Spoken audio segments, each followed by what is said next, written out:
마태복음 14장 22절부터 33절까지의 말씀.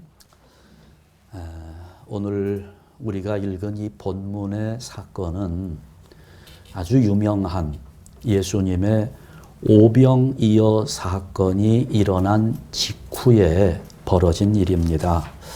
우리가 알고 있는 것처럼 예수님께서 보리떡 5개 그리고 물고기 2마리를 가지고 5,000명을 배불리 먹이시고 12바구니가 남게 되는 놀라운 기적을 베푸셨습니다. 그랬더니 거기 모여있던 수많은 사람들 그 엄청난 기적을 보면서 집으로 돌아가려고 하지 않았습니다. 흩어지지 않으려고 하는 무리들, 그러나 예수님께서 재촉하면서 무리들을 돌려보내시는데 제자들은 먼저 배를 타고 바다 건너편으로 건너가게 하셨습니다.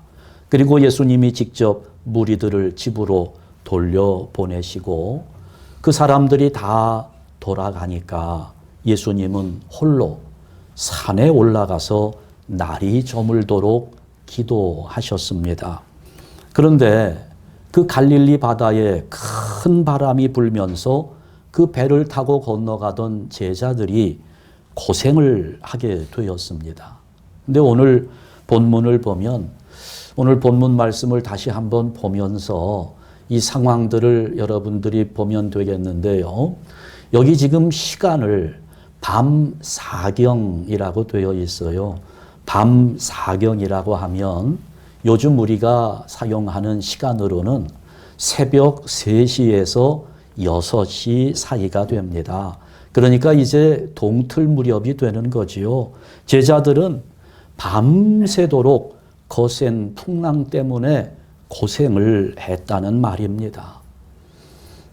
배를 타보신 분들은 다 아시겠습니다만은 크지도 않은 배에서 밤새도록 풍랑 때문에 고생을 하며 싸웠으니 그의 육체적 상태가 어땠겠습니까? 이거는 보나마나 탈진 상태였을 것입니다.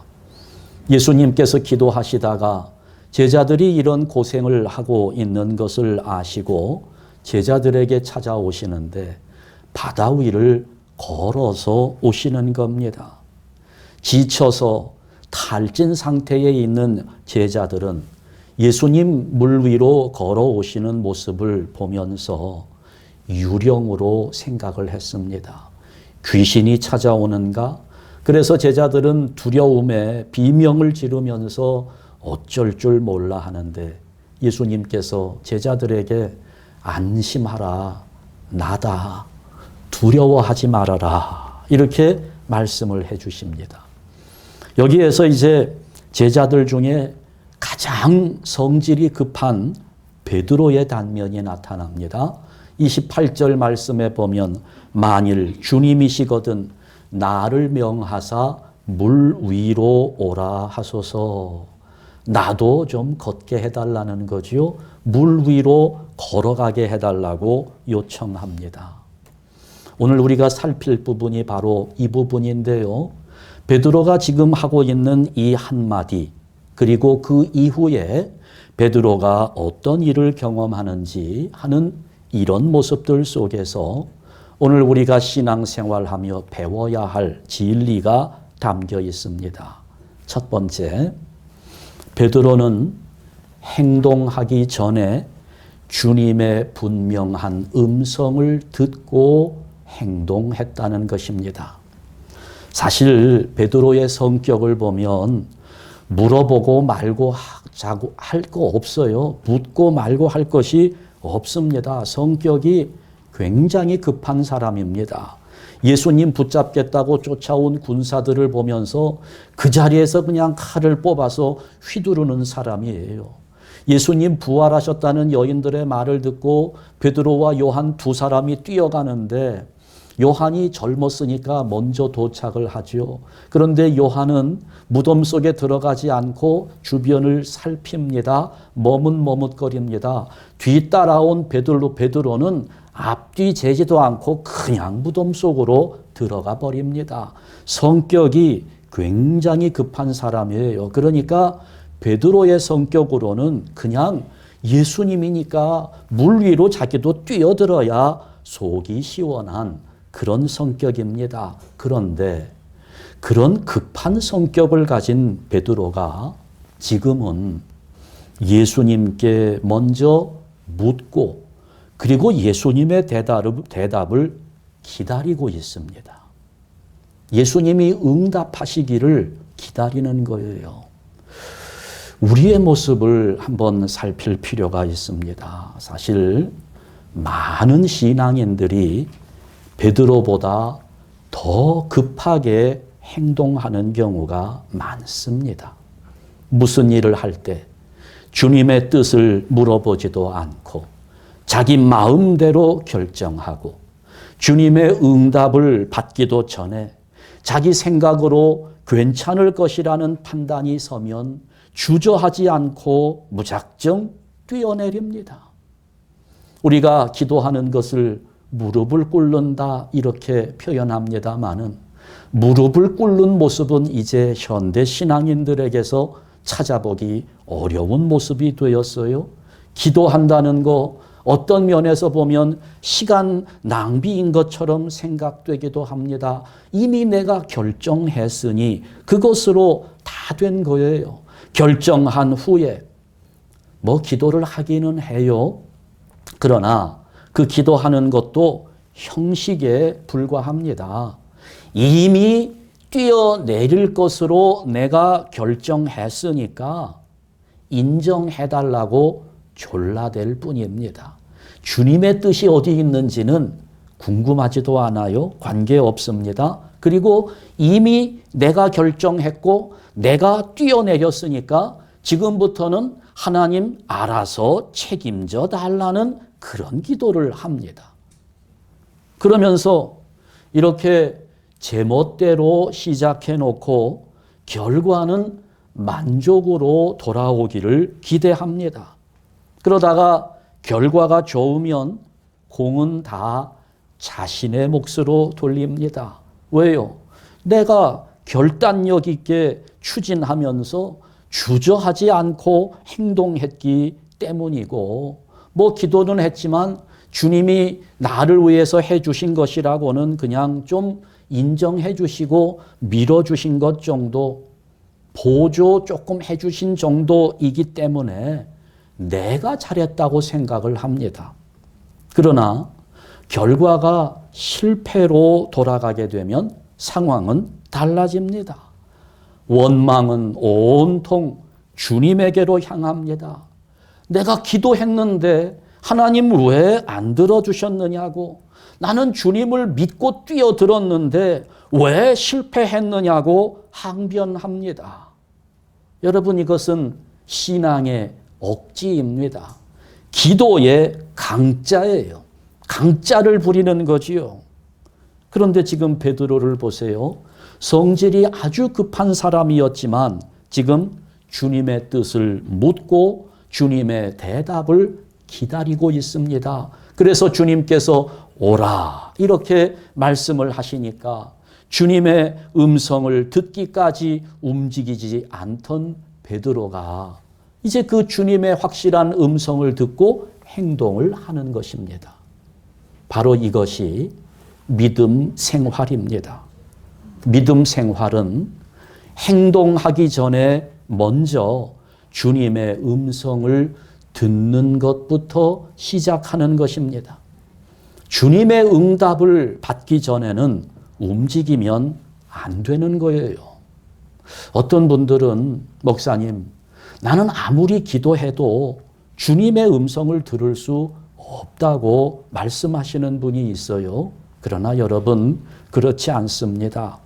만일 우리가 주님의 음성을 듣지 못한다면 그것은 기도가 충분하지 않았거나 아니면 전심으로 기도하지 않았거나 이 두 가지 이유 가운데 하나일 겁니다. 성경에 보면 기도할 때 응답하시겠다는 신실하신 하나님의 약속이 무궁무진하게 기록되어 있습니다. 몇 가지만 예를 들어보면 예레미야 33장 3절 말씀 다 아시는 말씀일 텐데요. 다 같이 읽습니다. 너는 내게 부르짖으라. 내가 내게 응답하겠고 내가 알지 못하는 크고 은밀한 일을 내게 보이리라. 아멘.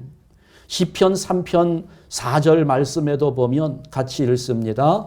내가 나의 목소리로 여호와께 부르짖으니 그 성산에서 응답하시는도다. 아멘. 여기뿐만 아니에요.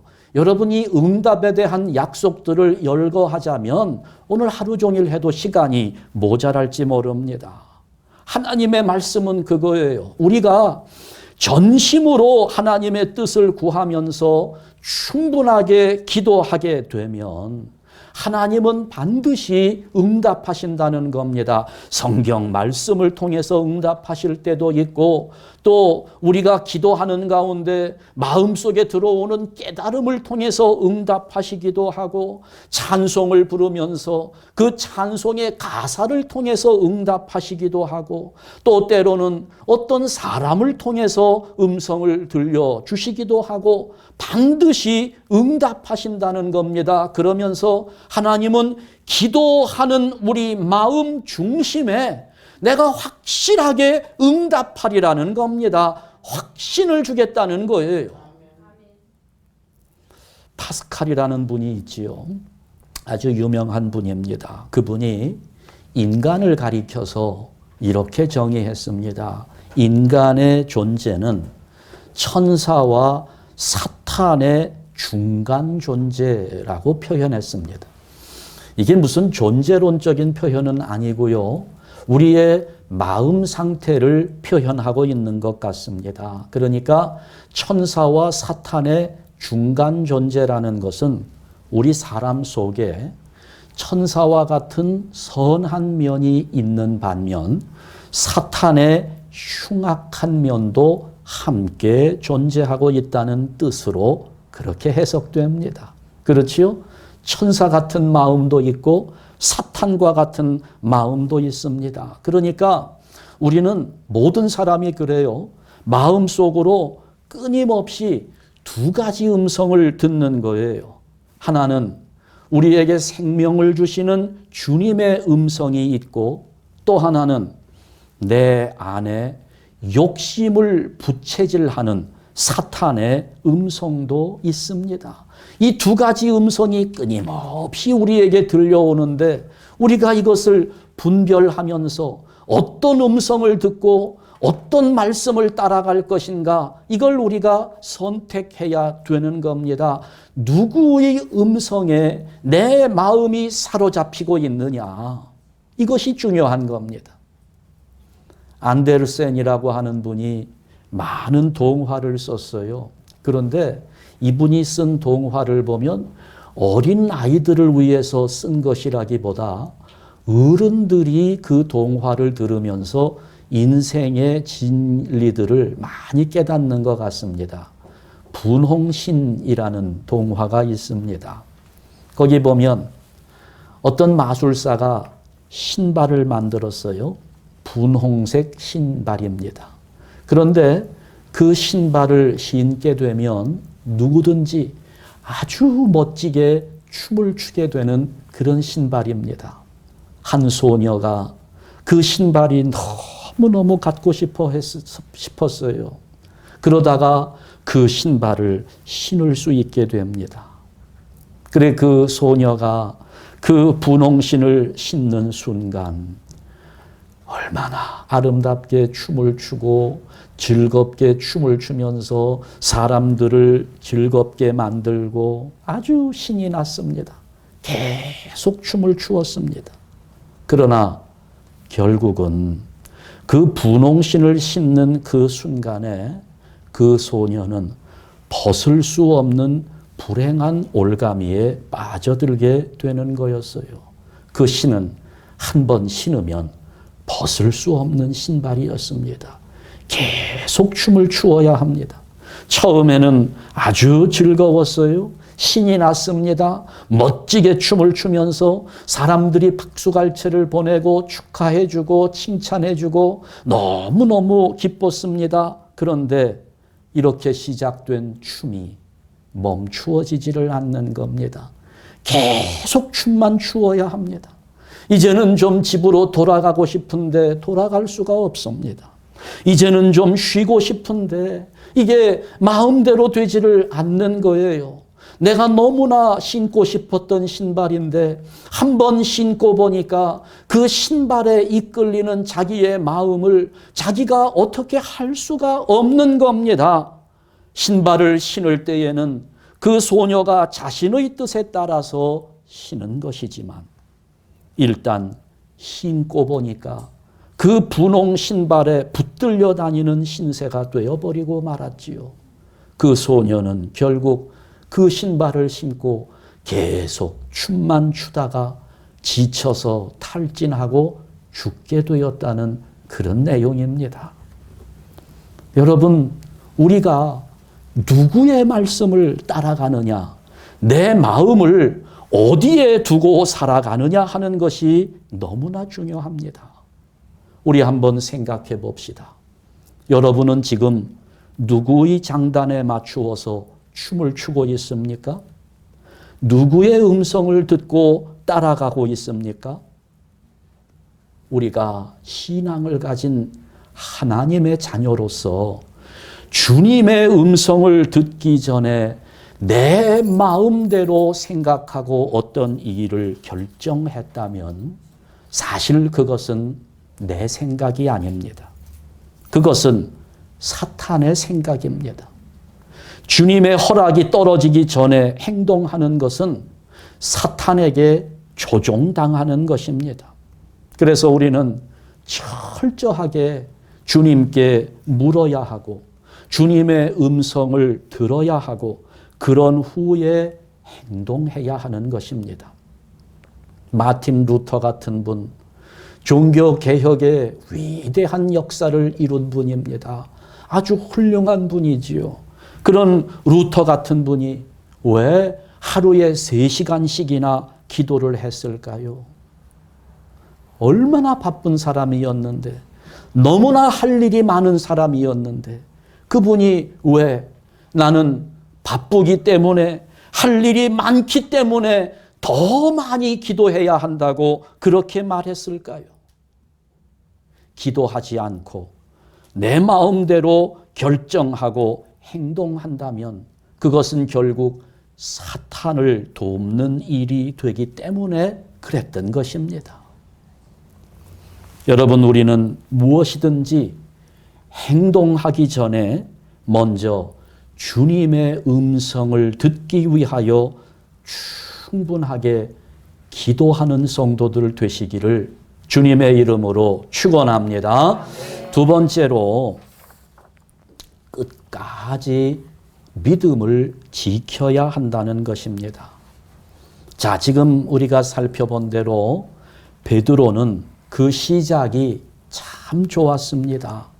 그렇게 급한 성격의 사람이 먼저 자기 마음대로 물 위에 뛰어들지 않고 예수님께 묻고 예수님의 음성을 듣고 응답을 받은 후에 물 위로 올라갔다는 것은 아주 성공적인 그런 모습이지만 나중은 망신스러운 실패로 마무리되고 맙니다. 주님이 오라 하시면서 말씀하실 때 그 주님의 음성을 듣고 베드로는 주님께로 갑니다. 물 위를 걸어가는데 성공한 것입니다. 그런데 그 물 위를 걷는 동안 거센 바람이 부니까 베드로는 그 바람을 보고 무서운 생각이 들었습니다. 파도에 휩쓸리고 말았습니다. 왜 그랬을까요? 왜 베드로는 처음에 물 위를 걷는데 성공했다가 실패했을까요? 우리 주님께서 그 원인을 이렇게 지적합니다. 31절 말씀인데요. 오라 하시니 베드로가 배에서 내려 물 위로 걸어서 예수께로 가되 바람을 보고 무서워 빠져가는지라 소리질러 이르되 주여 나를 구원하소서 하니 예수께서 즉시 손을 내밀어 그를 붙잡으시며 이르시되 다 같이 믿음이 작은 자여 왜 의심하였느냐. 왜 실패했나요? 베드로 안에 뭐가 생겼습니까? 의심이 생겼던 겁니다. 끝까지 주님을 믿지 못했다는 겁니다. 여러분, 우리가 분명하게 알아두어야 할 거, 주님께서 응답하신 것이라면 그것은 반드시 이루어진다는 것을 믿으시기 바랍니다. 그러니까 내가 충분한 기도 끝에 주님의 확실한 음성을 들었다면 그 일이 이루어지기까지 흔들리지 말아야 한다는 것입니다. 우리의 믿음은 어떤 경우에도 흔들리지 말아야 합니다. 때로는 풍랑이 우리를 위협할 때가 있어요. 도저히 더 이상은 진행할 수 없을 정도로 힘이 빠질 때도 있습니다. 산더미와 같은 파도에 나라고 하는 이 연약한 존재가 사라져버릴 것만 같은 절망감이 온 마음을 사로잡을 때가 있습니다. 그러나 그럴 때 우리가 기억해야 할 것이 있습니다. 나로 하여금 물 위를 걸을 수 있도록 허락한 것은 바다가 아니라는 것입니다. 바람도 아닙니다. 나를 물 위로 걸을 수 있도록 허락한 것은 주님의 말씀입니다. 그렇기 때문에 지금 내가 물 위를 걷는 것은 바람과는 상관이 없습니다.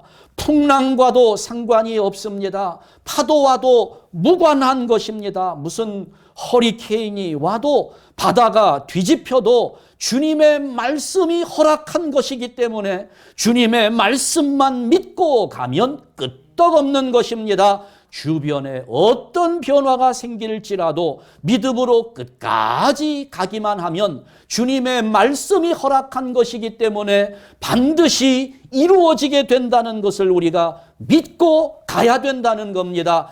끝까지 가야 되는 것입니다. 어떤 교수님 이야기인데요. 이분이 평생을 교육자로 살면서 아주 박봉에 시달렸습니다. 새빵살이를 전전하면서 살았어요. 그러다가 정년 퇴직을 하게 되었는데 퇴직금으로 꽤 많은 돈을 받았습니다. 그 퇴직금으로 생전 처음 자기 집을 사게 되었습니다. 줄곧 남의 집을 새로 살면서 수시로 이사를 해야 되는 집 없는 서름에 지쳐있던 그분이 드디어 내가 내 집을 갖게 되었구나. 얼마나 기쁘고 즐거웠겠습니까? 그런데 이사를 하려고 보니 새 집은 아니었어요. 남이 살던 집이었기 때문에 손볼 곳이 많았습니다. 그래서 수리를 하고 이사를 해야 될 그런 상황에 사람을 사서 집을 수리하기로 했습니다. 사람들이 와서 일꾼들이 일을 합니다. 여기도 손을 보고 저기도 고치고. 그런데 그 사람들 일꾼들이 그냥 일하는 것을 보고만 있어도 되는데 그분들이 다 해줄 텐데 이게 또 내가 살 내 집을 처음 장만한 그 기쁨에 여기저기 다니면서 살펴보며 자기가 손을 대고 함께 일을 했습니다. 페인트 칠도 자기가 하고 싶어서 붓을 잡기도 하고 못질도 하고 그러다가 저쪽에 보니까 한쪽 벽 위쪽에 큰 대못이 하나 박혀 있는데 아마 살던 사람이 거기에 무슨 액자를 걸어 놓았었는지 그게 또 아주 보기가 흉해요. 마음에 걸렸습니다. 저거 빨리 뽑아내야지. 일하는 사람들이 일하다가 어련히 안 뽑아주겠습니까? 그런 것을 자기 손으로 뽑겠다고 의자를 갖다 놓고 그 위에 올라서서 못을 뽑는데 이 못이 잘 나오지 않습니다.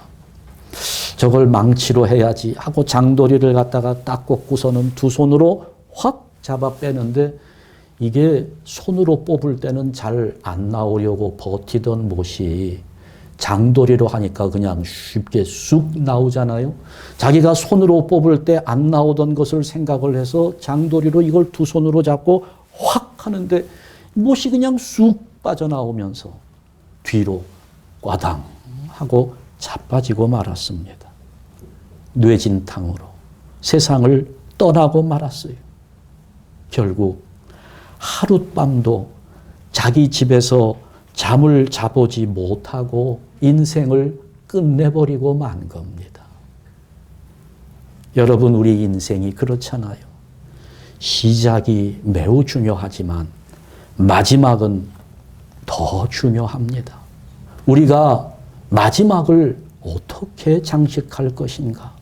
내 인생의 마지막, 믿음으로 달려왔던 내 인생의 마지막을 과연 내가 믿음으로 마무리할 수 있을 것인가?